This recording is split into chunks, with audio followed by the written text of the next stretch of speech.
गलत जगह नहीं, हम लोग सही दिशा में जा रहे हैं। और विरोधियों कान खोल के सुन लो, हम जहां खड़े हैं खलीलाबाद, ये लोकसभा से प्रत्याशी इंजीनियर प्रवीण निषाद जी हैं।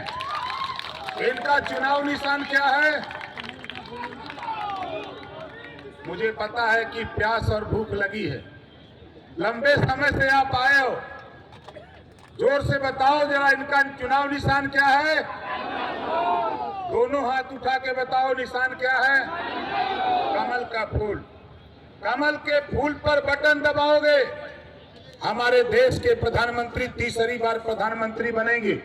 और उत्तर प्रदेश में जो योगी आदित्यनाथ जी का सपना है कि 80 की 80 सीट जीतना है, उसमें खलीलाबाद संत कबीरनगर भी सीट है। इसको जीतने के लिए आपको एक एक वोट सुबह 6 बजे बूथ पर जाकर कमल वाली बटन दबाना है। कमल की बटन दबाने पर विरोधी पूछेगा क्या मिलेगा, उससे भी कह देना कि तुम भी कमल वाली बटन दबाओ, 5 साल के अंदर अगली सरकार तेरा भी घरेलू बिजली का बिल माफ कर देगा, 1 भी रुपया नहीं देना पड़ेगा। उनको भी ये संदेश देने का काम करना। ये संदेश विरोधियों को भी बताओ कि तुम भी आओ, ये गंगा की धारा निकल पड़ी है, इसमें भी तुम नहा लो और कमल वाली बटन दबा दो, बिना वजह इधर उधर मत झाको। उनको बता दो आप कमल पे बटन दबाओगे, हम सब मिलकर के कमल वाली बटन दबाकर इंजीनियर प्रवीण निषाद जी को दिल्ली की पंचायत में दोबारा भेजेंगे। साथियों, भेजने के बाद दूसरा काम क्या होगा? हमारे देश के प्रधानमंत्री जी शपथ लेंगे। वार्ता हुई है, बड़े भाई माननीय संजय निषाद जी, मैं भी था, हमारे अनुप्रिया पटेल जी, हम सभी घटक दल के लोग थे। वहां तय हुआ है कि 5 साल के अंदर, जो विरोधी चिल्ला रहा रोजगार की बात नहीं होती, हम लोग काम पे विश्वास करते हैं। 5 साल के अंदर कक्षा 6 से रोजगार परक शिक्षा लागू करने का काम इस देश में नरेंद्र मोदी जी करेंगे। इस नाते हम लोग अपनी अपनी रस्सी जोड़े। तो बताओ सही किए हैं कि गलत किए हैं? कितने लोगों को सही है? जरा हाथ उठाइए। सही है ना? विरोधी सोचेगा कि ओम प्रकाश राजभर, हम तो सब जगह कह रहे हैं, हम खलीलाबाद में हैं और हम अपने निषाद पार्टी, अपना दल भारतीय जनता पार्टी से मैं कहना चाहूंगा, आप लोग थोड़ी थोड़ी जोर लगाओ और जहां थोड़ी दिक्कत होगी हम अपना कंधा लगा करके उस रथ को आगे निकाल करके पार कर देंगे। ये काम करने की हैसियत हमारी है। और हम अपने बड़े भाई माननीय संजय निषाद जी से भी कहूंगा कि थोड़ी दया दृष्टि इधर भी बनाए रखिए। जोरदार ताली बजा के स्वागत करिए। और भारतीय समाज पार्टी के लोगों, यहाँ सवाल डॉक्टर संजय निषाद जी का नहीं है, सवाल इंजीनियर प्रवीण निषाद जी का नहीं है, सवाल ओम प्रकाश राजभर का है। सवाल ओम प्रकाश राजभर का है। हम सभी लोगों ने मिलकर के देश के प्रधानमंत्री माननीय नरेंद्र मोदी जी को ये आश्वस्त किया है और उत्तर प्रदेश के मुख्यमंत्री योगी आदित्यनाथ जी को आश्वस्त किया है, उत्तर प्रदेश में 80 की 80 सीट हम जीत करके हम माननीय योगी जी के साथ देश के प्रधानमंत्री जी को 400 सीट जिताने का काम हम सब लोग मिलकर के करेंगे। ये मत सोचना हम तो सीधी सीधी बात जानते हैं भाई। ये बतावा विरोधी कहीं लड़ाई में हुए बिना मतलब का चिल्लात हुमन, कितनो विरोधी चिल्लहन प्रवीण निषाद जीत के दिल्ली जइहन। सोच लिया हम तो गांव में घूमत हई, गाँव वाले कहत हुन जो राम को लाए हैं हम उन्हीं को ले आएंगे। आप बतावा तू लोग का कह ले हुआ भैया? विरोधी जो चिल्लात हुआ 17 हरला, 14 हरला, 19 हरला, 22 हरला, 24 हरबा, 24 हरबा। हम जाने थे ये बदे कि अभी मैं गांव में था और गांव में जब चर्चा होने लगी तो लोगों ने कहा कि नहीं, मोदी जी अच्छा काम करत हुन, कम से कम हमने के जो बीचे में रसनवा कुल लूट लेते रहना, अब बिचौलिया खत्म हो गल, हमने के राशन घरे आ जात बा।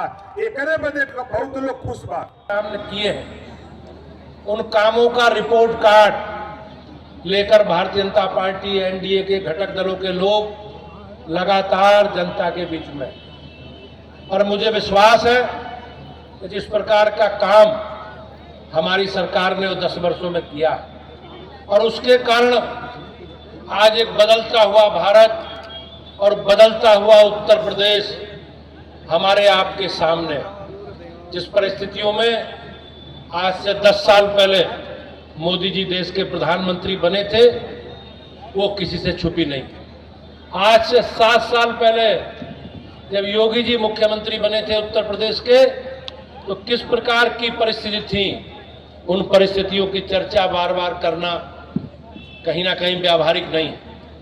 लेकिन 2014 में देश किस प्रकार से भ्रष्टाचार के आकंठ में डूबा था। सरकार के मंत्री, मनमोहन सिंह जी सरकार के मंत्री लगातार भ्रष्टाचार के घोटालों में जेल जा रहे थे, लेकिन आप सब लोगों ने मोदी जी को आशीर्वाद दिया और मैं गर्व के साथ कह सकता हूं हमारी सरकार मोदी जी के नेतृत्व में पूरे देश को घोटालों का विहीन सरकार बनाने का काम किया है। एक भी घोटाला जिसमें सरकार के किसी भी वरिष्ठ मंत्री की, पदाधिकारी की संलिप्तता पाई गई हो, ऐसा नहीं हुआ।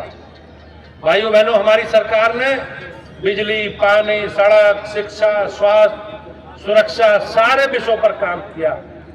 पुरानी सरकारें जिस प्रकार से गरीबी हटाओ के नारे लगाती थी और लोगों को भ्रमित करती थी, लेकिन आज हमारी सरकार ने माननीय प्रधानमंत्री जी के नेतृत्व में बड़ी संख्या में हमारे देश के परिवारों को गरीबी रेखा से ऊपर उठाने का काम किया। आज जिस प्रकार राज्य सरकार ने योगी जी के नेतृत्व में आज जिस बिजली की जो व्यवस्था है उसे सुधारने का काम किया। पुरानी सरकारों में बिजली आती है, इसे कोई संज्ञान नहीं लेता, लेकिन आज हमारी सरकार ने बिजली के वितरण में एक पारदर्शी व्यवस्था लागू की और हमारे आपके लिए गर्व की बात है कि सरकार किसानों को निःशुल्क बिजली उपलब्ध कराने का काम कर रही है।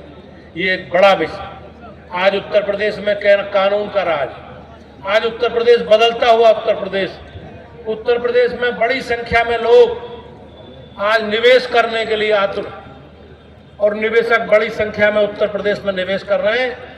ये कहीं ना कहीं हमारी सरकार का, मोदी जी और योगी जी के नेतृत्व के प्रति जो लोगों का विश्वास, उसी के आधार पर मैं कह सकता हूं कि हमारी सरकार आम आदमी का जीवन बदलने में धीरे धीरे हम लोग प्रयास कर रहे हैं। सरकार की अनेकों योजनाओं से और उस योजनाओं का बगैर किसी भेदभाव के हमारी सरकार ने काम किया।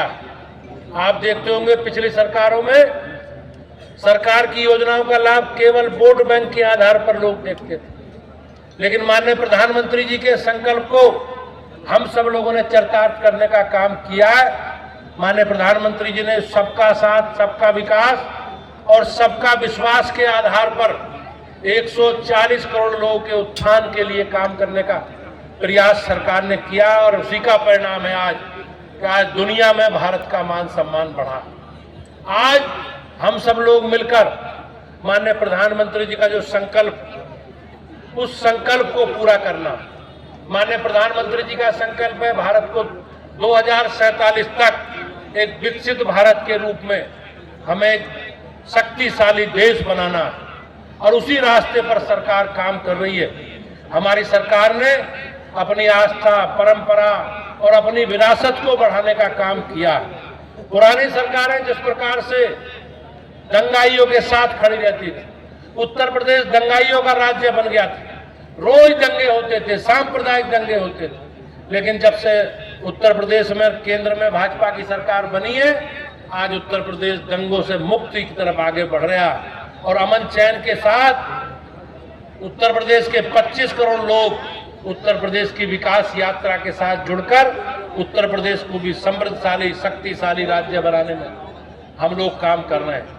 आज अगर आप देखेंगे, आज से पहले हमारी सरकार आने से पहले उत्तर प्रदेश की गिनती एक बीमारू राज्य के रूप में होती थी, लेकिन आज उत्तर प्रदेश की अर्थव्यवस्था महाराष्ट्र के बाद भाइयों बहनों सबसे बड़ी अर्थव्यवस्था। आज देश की अर्थव्यवस्था दुनिया में 11वें नंबर से घटकर 5वें स्तर तक हम लोग ले आ पाए। ये कहीं ना कहीं माननीय प्रधानमंत्री जी के प्रति जो लोगों का विश्वास और माननीय प्रधानमंत्री जी का जो संकल्प है, उसी के आधार पर हम लोग आगे बढ़ रहे हैं। हमारी पार्टी का, हमारे सभी गठबंधन साथी सहयोगी दलों के लोग एक विकसित भारत के संकल्प के साथ आगे बढ़ रहे हैं। पुराने सरकारों से जुड़े लोग और विपक्षी दलों के लोग किस प्रकार से जाति के नाम से, क्षेत्र के नाम से, भाषा के नाम से लोगों को विभाजित करने का काम करते रहे। हमें संकल्पित होकर भारतीय जनता पार्टी और मोदी जी के साथ, एनडीए के साथ खड़ा होना है और आने वाले 25 मई को हमें अपने घर से निकलकर